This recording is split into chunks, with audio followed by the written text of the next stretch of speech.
여호와의 증인 되는 사람을 몇 번 만난 적이 있습니다. 여호와의 증인 사람들이 몇 사람이 저희 집에 전도하러 왔다가 전도가 잘 먹히지 않으니까 그 교회에 제일 두목되는 사람을 데리고 왔습니다. 그분은 좀 달랐습니다. 성경을 가지고 너저부리하게 이렇게 막 여호와의 증인을 그 교리를 얘기하는 게 아니라 자기가 왜 교회를 떠나왔는지에 대해서 차분하게 얘기를 하기를 시작했습니다.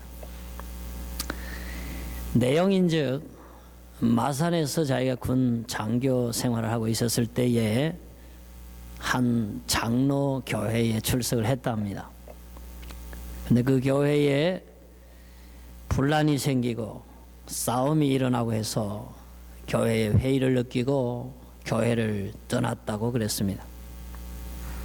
그리고는 어떤 사람의 인도함을 받아서 여호와의 증인에 갔는데 모두가 자기를 환영해주고 굉장히 관계가 수평적이고 평화로웠다고 합니다. 그래서 여호와의 증인이 되었다고 하는 그런 얘기를 저희한테 해주었습니다. 그래서 제가 그 얘기를 다 듣고 참 유감스러운 일이네요. 그럼 제가 한 가지 묻겠습니다. 여호와의 증인 그 모임에는 이상한 사람 한 사람도 없습니까? 전국에. 여호와의 증인들이 모이는 공동체 중에 어떤 공동체는 문제가 전혀 없습니까? 있대요. 그러면 말입니다. 제가 여호와의 증인들이 다 착하시고 신앙도 좋은데 그 중에 좀 덜 된 사람, 좀 잘못된 사람 하나 딱 찍어가지고 얘기하면서 내가 여호와의 증인 다 덜 돼 먹었다 그러고 다 그 모임 공동체 교회가 다 썩었다고 얘기하면 선생님이 그 받아들일 수 있습니까? 그렇게 얘기를 드린 적이 있습니다. 그렇게 얘기를 했지만 한편 오늘날까지 많은 세월이 지났지만 그의 얘기가 제 뇌리 속에 잊혀지지 않습니다. 만일에 그분이 마산에서 군인으로 교회 출석했을 때에 그 교회가 분란이었고 그 교회가 사랑과 평화 중에서 그 젊은 장교를 잘 케어를 했더라면 그 영혼이 이단으로 빠져드는 일은 없었을 텐데 하는 아쉬운 말입니다. 그래서 우리 교회가 사랑으로 넘친다. 교회 출석하는 교인들이 교회에서 사랑을 느끼고 행복과 평강과 기쁨과 감사를 느낀다고 하는 것은 그 개인에게도 좋은 것이고 그 교회나 교회의 머리 되시는 그리스도를 위해서도 굉장히 유익하고 중요한 일이 되는 것입니다. 그래서 우리가 예수 믿음으로 구원을 받는다. 그건 굉장히 중생은 즉각적으로 일어나는 것입니다. 또 하나님의 예수 일방적으로 일어나는 것입니다. 그러나 우리가 구원을 받고 중생한 이후에 하나님 나라에 갈 때까지는 많은 시간이 우리 앞에 놓여져 있습니다. 그래서 우리는 예수 믿는다고 하는 것은 어떤 의미에서 구원받는 것보다 더 중요한 것은 구원받은 그 이후에 어떻게 구원받은 자로서 하나님의 자녀로서 성도답게 살아가는가 하는 성도의 삶이 큰 이슈가 되는 것입니다. 그래서 우리 장로교회에서는 그것은 성화의 삶, 성화의 길이라고 얘기를 합니다. 성화가 무엇인가? 그리스도를 닮아가는 거야. 그리스도께서 이 땅에 오셔서 보여준 그 삶을 따라서 우리도 그리스도의 그 아름다운 삶, 정말 가치로운 삶, 훌륭한 삶을 우리도 그의 인격을 닮아가는 것, 그것이 바로 성화입니다. 그런데 아까 얘기한 하나님 자녀로 거듭나는 중생은 성령에 의해서 일방적으로 하나님이 역사하시지만 성화는 사람의 노력이 있어야 됩니다.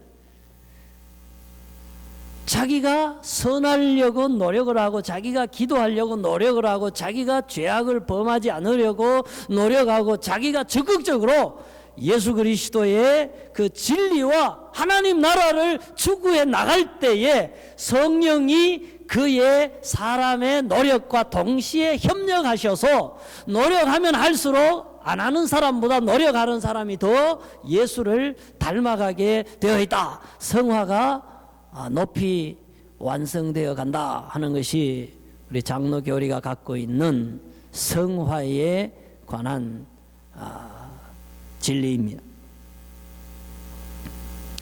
그래서 우리가 그럼 누가 지금 성화가 많이 되어 있는가? 우리 가운데 예수 믿는다고 똑같이 다 같은 레벨은 아니에요. 어떤 사람은 예수님의 인격을 보다 더 닮아가지고 정말 작은 예수로 살아가는 사람도 있고, 아직 교회에 와서 믿음은 가졌지만은 세상 사람들과 비슷하게 살아가는 사람도 있습니다. 그러면 그 성화의 길을 가고 있는 사람들의 성화의 정도, 척도를 측량할 수 있는 잣대는 무엇인가, 기준은 무엇인가 했을 때에 성령의 열매입니다.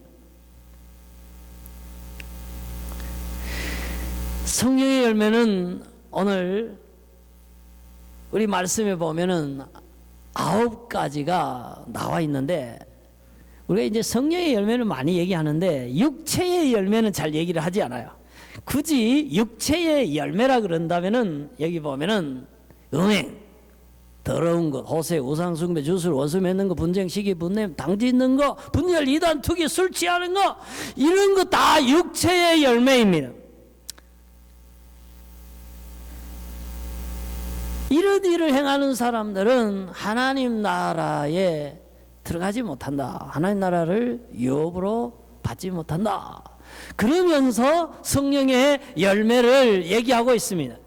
성령의 열매 9가지가 있는데, 제가 이제 그 중에 몇 가지를 앞으로 설교를 하려고 합니다. 그래서 오늘은 그 첫 번째로 이제 사랑에 대해서 제가 말씀을 드리려고 하는데, 우선 한번 열매를 한번 읽어보고 우리가 말씀을 듣도록 그렇게 하겠습니다. 빨간 글씨 한번 읽어보겠습니다. 시작.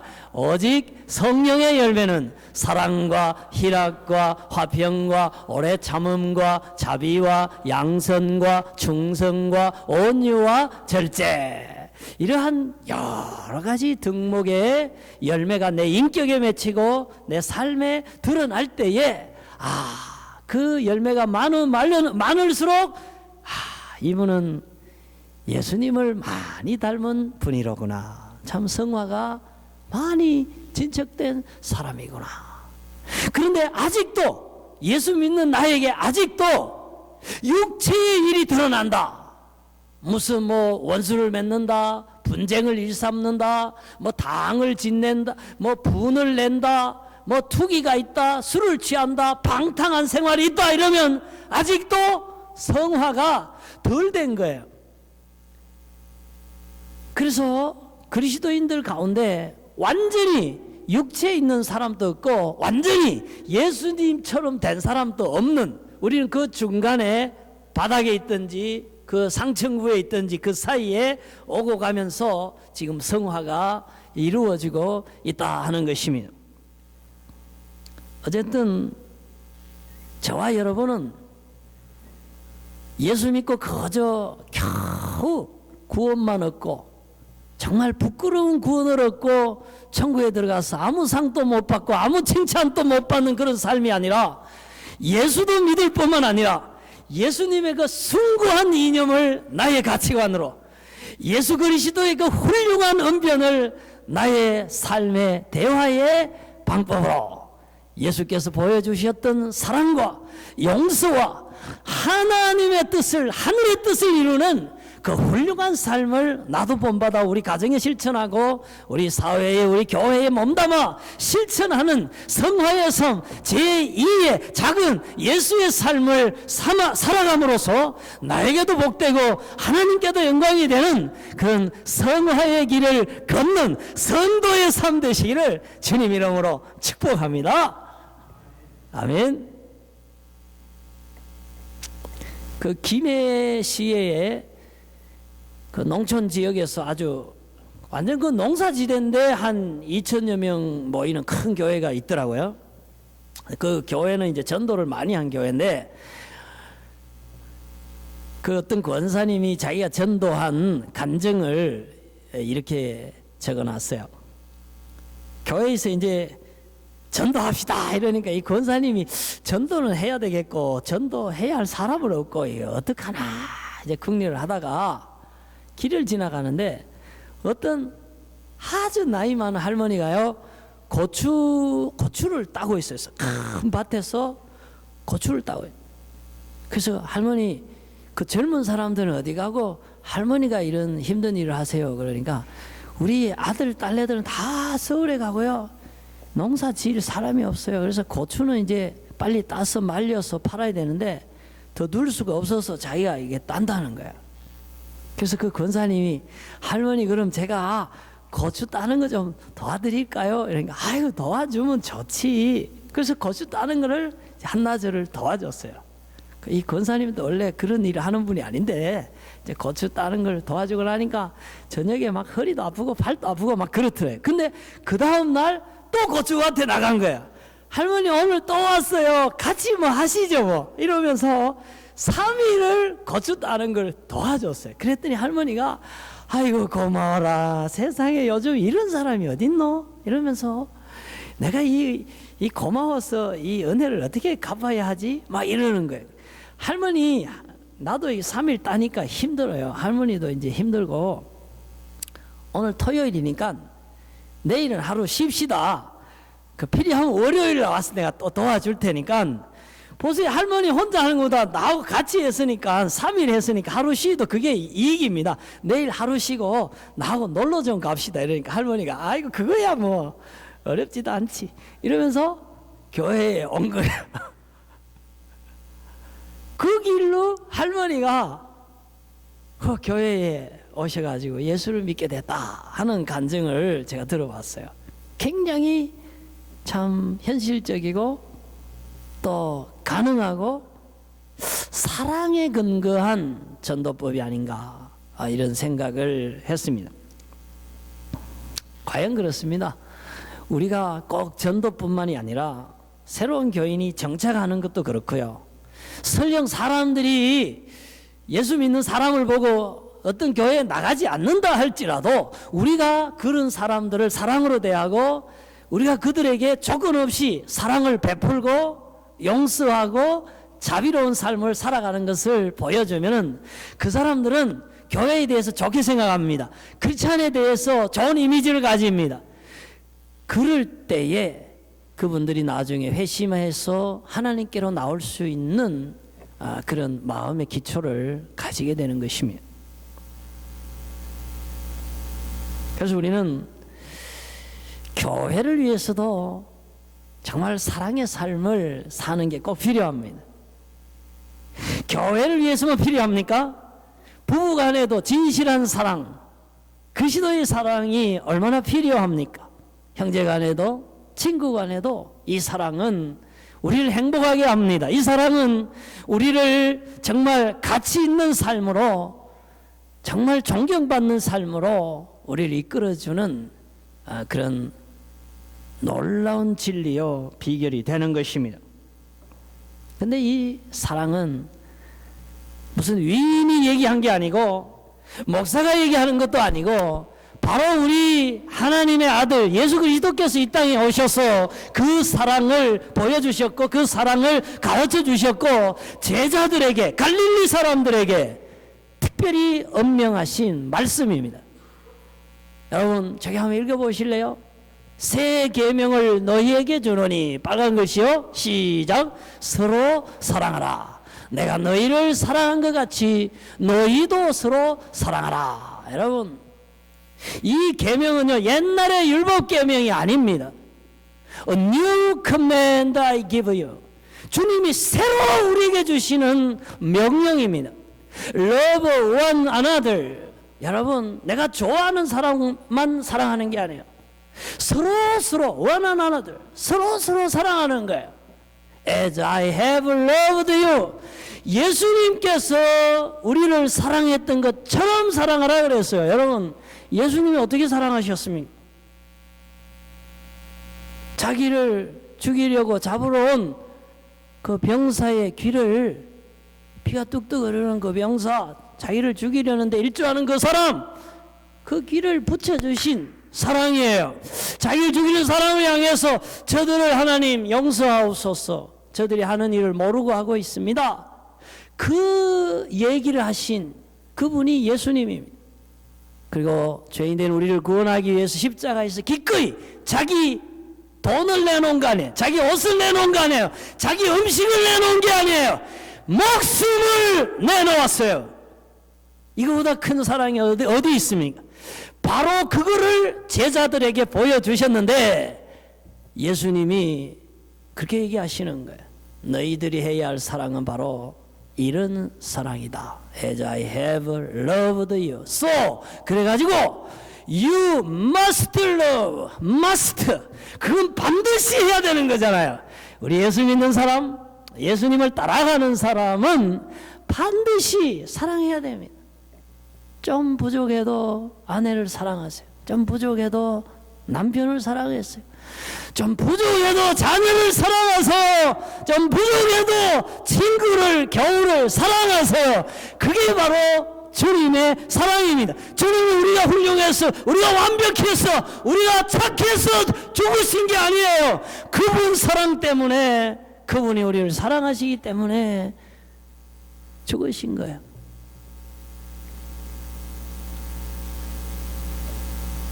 By this all men will know that you are my disciples if you love one another. 우리가요 서로 사랑해야 제자가 된다 그랬어요. 그래서 저와 여러분, 주님께서 사랑할 힘을 주시고 주님께서 사랑할 수 있도록 성령으로 역사하셔서 죄인된 우리를 위하여 십자가에 기꺼이 목숨 내어놓으셨던 주님을 따라서 부족한 게 있어도, 연약한 게 있어도 끌어안고 사랑하고 정말 베풀고 축복하고 기도하는, 그러므로서 하나님 보실 때에 칭찬받고 예수의 제자의 모습으로 살아가는 저와 여러분 되시기를 주님 이름으로 축원합니다. 아멘. 그렇잖아요. 예수 믿는 도가 이렇게 훌륭한 도입니다. 만약에 우리 예수 믿는 게 뭐 안 믿는 사람이나 믿는 사람이나 그 윤리의 목표가요 비슷하다 그러면 사실 뭐 별 차이 없잖아요. 그런데 우리 그리스도인이 가진 사랑이라고 하는 조건 없는 사랑, 희생적인 사랑, 하나님의 사랑이 우리 삶의 목표고 우리 삶의 출발점이에요. 그렇기 때문에 우리 기독교인들이 얼마나 고결한 삶의 목표를 가지고 있는가, 우리 삶의 그 기준을 잡아주는, 철도에 있어서 철길과 같은 우리 행로의 그런 기준은 바로 이 사랑, 예수님의 사랑이라고 하는 높은 도덕적 기준을, 종교적 기준을, 신앙적 기준을 갖고 있는 종교요 또 신도들이라 하는 것입니다. 그거야 뭐 좋긴 한데 그게 가능하겠습니까, 목사님? 가능합니다. 불가능한 것을 왜 하나님이 말씀하시겠습니까? 가능하고요, 해야 되는 겁니다. 또 하면은 좋아요. 자기에게도 좋고 존경받고요, 그 사랑을 받는 모든 사람들이 행복합니다. 제가 우리나라의 목사님 가운데서 정말 이 주님의 사랑을 잘 실천해서 오늘날까지도 회자되고 있는 귀한 분의 영상 하나를 제가 준비를 했습니다. 우리 한번 보도록 하겠습니다. 네. 하기 위해 여수에 집결했던 군인들 중 공산주의 사상에 물든 남노당 계열의 군인 일부가 인민위원회를 만들어 반란을 일으켰고 민족 대학살을 감행했습니다. 이런 사태 속에서 신앙과 민족 정신에 불탔던 동인과 동신은 학교 안에서 기독교 복음을 전하며 공산주의의 잘못을 폭로했습니다. 이로 인해 두 형제는 반란군의 무자비한 총살 앞에 한꺼번에 순교하게 되었습니다. 안을 내다보니 온 마당에는 오빠의 책, 교복, 가방이 뒹굴고 있었고요.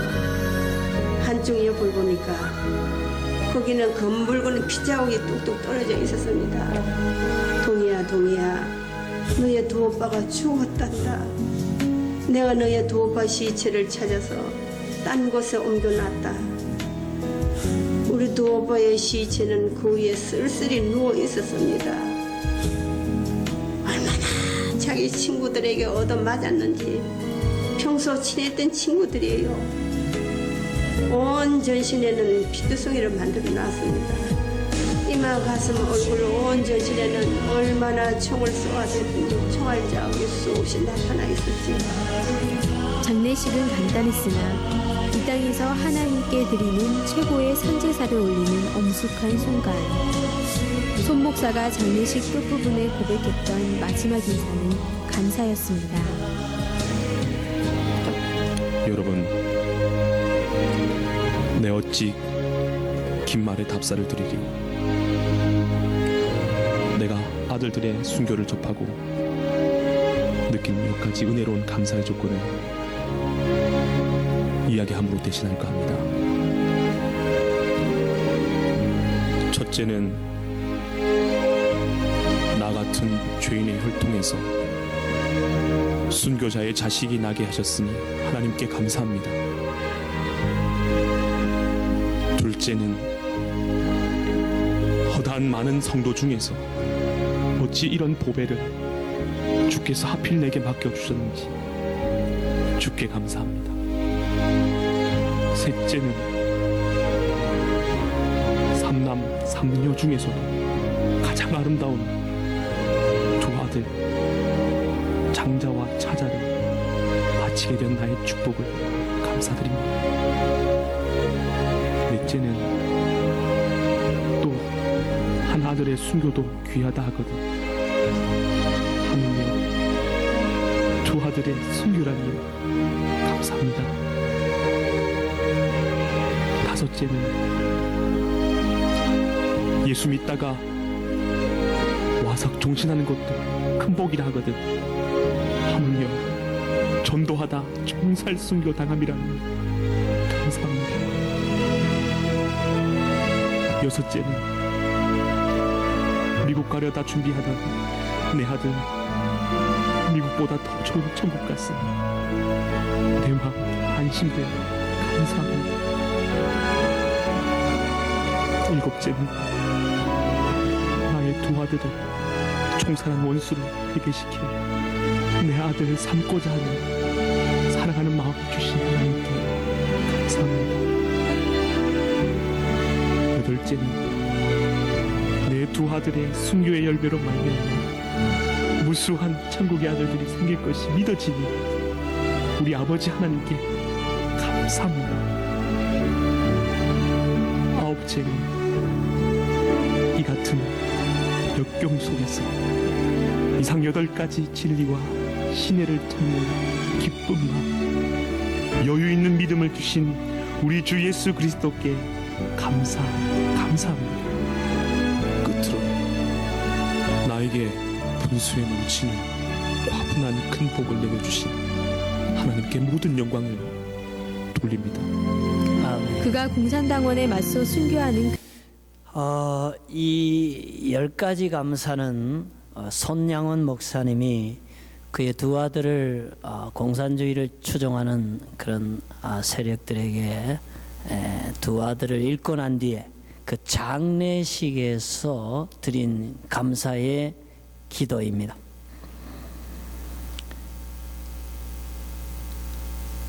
기독교의 도가 과연 이렇게 높은 것이로는구나.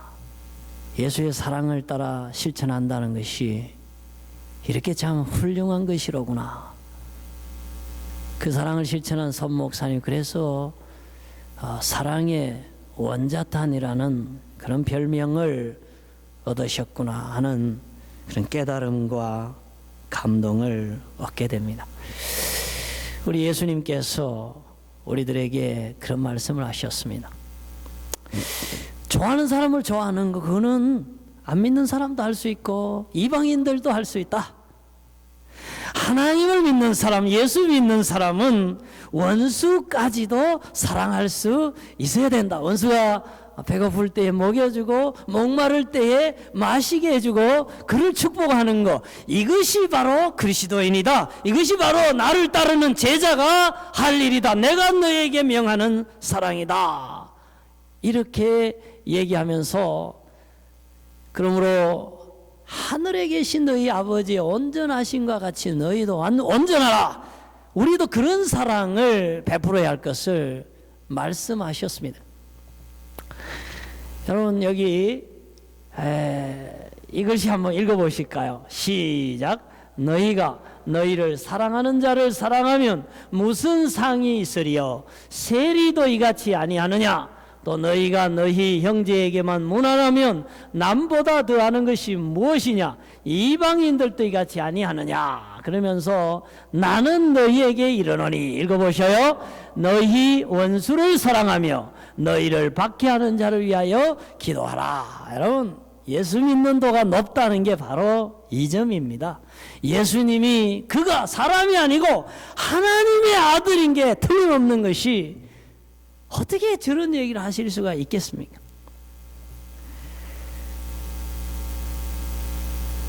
우리가 이 사랑을 실천할 때에 정말 우리가 예수님을 따라가는 그런 예수의 제자가 될 수가 있는 것입니다. 그 자녀를 훌륭하게 잘 키운 이웃교회, 우리 교회 말고 우리 교회도 뭐 훌륭하게 키운 권사님 많이 계시는데, 이제 이웃교회에 권사님이 계셔요. 근데 그 남편이 오셨는데 아주 연세가 드셨는데도 인물이 아주 잘 생겼어요. 아주. 그래서 제가 이거 권사님 남편 보니까 뭐 보통 인물이 아닙니다. 무슨 영화배우 같습니다. 제가 그랬더니 아닌 게 아니라 진짜 영화배우를 했어요. 이러는 거야. 그 몰라 해서 죄송합니다. 그렇다 뭐 이름도 없고 그냥 돌아다니고 재산축 내고 그랬대요. 그게 뭐 어떻게 하셨게요? 그래. 젊을 때요. 1년에 집에 한 번 올 때도 있고 2년에 한 번 올 때도 있는데, 옷 가지러 오고 무슨 돈 가지러 올 때만 오고 집에 안 들어왔대요. 그러면 어떻게 사셨어요? 맨날 자기가 가서 일하고 돈 벌고 애들 키우고 교회 가서 기도하고 맨날 그렇게 젊은 시절 그렇게 지냈대요. 그런데도 그 남편이라고 그래 지금까지 그래 데리고 사셔요? 내가 그래. 그래도 뭐 애들 아빠인데 어떡해요? 그래서 내가 없는 택 대고 그렇게 살았대요. 근데요, 목사님, 그 인간이요 늙으니까 기 가지고 들어오더라고요. 기 가지고 들어왔다 그랬어요. 분명히 서서 발로 왔을 게. 근데요, 너무 잘해요. 지금은 어떻게 하는데? 젊을 때 자기가 남편 노릇 못했다 그러면서 요즘 막 젊을 때 못한 것까지 한다 그러면서 얼마나 잘하는지 너무 잘한다 그래. 그래가지고 자기가 젊을 때 참 그래도 이혼 안 하고 끝까지 참고 살기를 잘했다 싶다고 지금은 그렇게 생각한대요. 그래서 제가 그랬어요. 권사님 참 훌륭하십니다. 요즘 누가 그렇게 해서 삽니까? 참 잘하셨어요. 고생 많이 하셨어요. 그래도 그래 하시니까 자녀들이 이렇게 참 가족이 그 어머니 울타리 안에서 이렇게 잘 사신 거 아닙니까? 잘하셨어요. 훌륭하셨어요. 제가 그렇게 칭찬해 드린 적이 있습니다. 그래요, 여러분. 우리가 배우자가 부족한 면이 있을 수 있습니다. 용납해 주십시오. 사랑해 주십시오. 사람이 바뀐다고 달라집니까? 내가 안 바뀌면요 달라지지 않습니다. 사랑으로 여러분 가정들이 화목하고 행복해질 수 있기를 바랍니다. 특별히 허물이 보이고 부족한 점이 보이고 내게 잘못한 것이 있을 그때에 주님 사랑으로 용서해 주실 수 있기를 바랍니다. 세계적으로 유명한 저서도 많이 남기고 강연도 하는 스님이 한 분 있어요. 네, 목사님 아니고 스님, 탐닉한 뭐 그런 분인데 그분이 화를 다스리는 법 이런 책이 있어요. 그분이 그런 얘기를 해요. 우리가 남을 용서한다는 거 참 중요하다. 자기를 위해서. 그 남을 위해서가 아니에요. 왜? 누군가를 미워하고 누군가를 증오하고 누군가에 대해서 분노하고 화를 품고 있으면 내가 그것 때문에 잠 못 이루고 내가 그것 때문에 소화 못 시키고 내가 그것 때문에 고통을 겪는다 이거예요. 그래서 내가 그 사람을 용서하는 거 그거는 나를 스스로가 얽매인 그 고통 속에서 나를 푸는 것이다. 자유롭게 하는 것이다. 해방시키는 것이다. 하는 얘기를 하고 있습니다. 놀랍지 않습니까? 오늘 우리가 우리 심령의 자유, 심령의 평화, 그리고 우리 관계들 속에서 참 평화를 누리는 것은 그 사람이 나에게 얼마나 잘하느냐의 문제가 아니고 내가 주위의 사람들이 얼마나 사랑을 베푸는가, 내가 주위의 사람들이 내게 잘못한 그런 부족한 점에 대해서 얼마나 내가 용서할 수 있는가, 주님처럼 용서할 수 있는가, 주님처럼 사랑을 베풀 수 있는가, 이방인처럼이 아니고 예수의 제자처럼 사랑하면서 살 수 있는가 하는 그만큼 내가 자유를 얻고 내가 사랑을 베푸는 만큼 내가 평화를 누리고 내가 용서하는 만큼 내가 주님의 제자로서의 평강을 누리면서 살아갈 수 있다는 것을 얘기하고 있습니다. 우리 예수님께서 사랑은 율법의 완성이라 그랬습니다. 뭐 어떤 전통도 좋고 어떤 규칙도 다 좋은데 그거를 초월하는 모든 법과 규칙과 전통을 완성하는 마지막 끝에는 사랑이 있다 그랬습니다. 믿음도 소망도 다 귀하지만 사랑이 제일이라고 말씀을 하셨습니다. 사랑하는 성도 여러분, 우리가 주님의 사랑을 받았습니다. 하나님의 사랑으로 용서함을 받았고 하나님의 은혜로 구원을 얻었으니까 이제는 예수님의 사랑을 실천하면서 조건 없는 그 사랑으로 용서하면서 살아감으로써 내가 자유를 얻고 내가 평화를 누리고 나에게 참 하나님의 은혜가 넘칠 뿐만 아니라 사랑을 베푸는 용서를 베푸는 나로 인하여 부부가 행복해지고 가정이 행복해지고 또 우리 교회가 행복해지는 사랑의 사람, 사랑의 삶, 사랑의 공동체가 될 수 있기를 주 예수 그리스도의 이름으로 축원합니다. 아멘. 기도하겠습니다.